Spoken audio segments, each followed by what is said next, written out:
One time I was talking to a bunch of youth about forgiveness.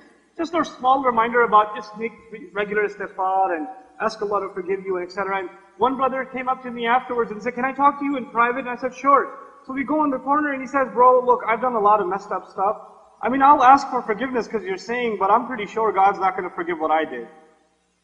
And I was like, well, I'm pretty sure He will. He goes, no, bro, you don't know what I did, bro. I'm bad.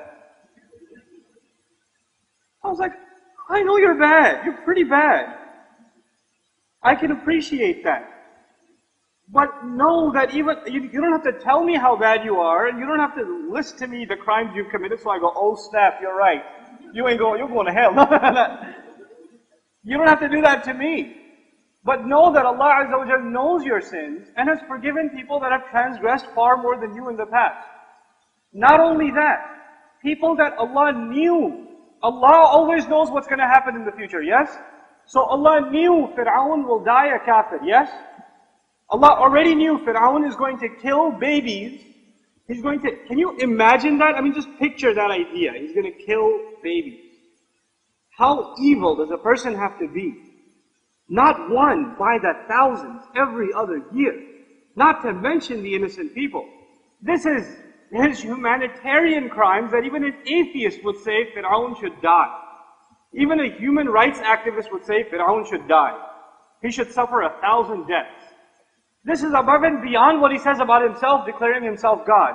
Allah already knows what kind of evil person this is. It's hard to match that kind of evil. It's hard. We come pretty close in the Muslim world sometimes, but it's hard. May Allah help the Muslims in the Arab Spring. But regardless, I want to make a point. When Allah Azza wa Jal sent Musa alayhi salam to talk to Fir'aun, He says, لَعَلَّهُ يَزَّكَّى. Maybe he'll get purified by benefiting from the reminder. Allah puts hope in Musa alayhi salam when talking to Fir'aun, even though Allah already knows where he's going to end up. He already knows. But you're not allowed to give up hope on people. And they themselves, even as terrible as he is, Allah knows he still has the potential. He is also not at the point of no return. He can still make the choice. He can still make the choice. SubhanAllah. Not even giving up on Fir'aun, who's left? Who's left? I met a mother not too long ago. She came to me, a Muslim mother. Very religious, very devout mother. And she has two sons. One of them very religious, the other one, let's just not describe it, right? So she comes to me at the end of a seminar on Surat Ar-Rahman, of all things.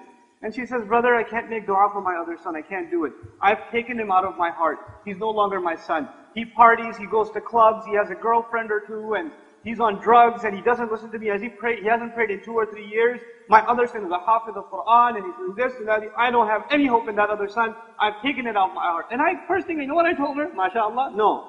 I said, how dare you? Lady, Allah made him your son. Allah created that connection. You are not in any position to cut a connection that Allah Himself made. The only day on which connections are cut is the day of judgment. وَتَقَطَّعَتْ بِهِمُ الْأَسْبَابِ. Until then, you are bonded to your son. And until the command of Allah comes, you cannot cut yourself off. And she says, but what about this? Ibrahim, Nuh alayhi salam, he was trying to save his son and Allah told him no. It's like, Allah told you? You're going to cite that revelation came to Nuh alayhi salam to cut his relationship from his son. 950 point something years, he's still hoping with his son. And the only time he stops is when Allah tells him to stop. So your 6 months of frustration compared to 950 years of Nuh alayhi salam? What's wrong with you? You can't do that. You can't lose hope in people.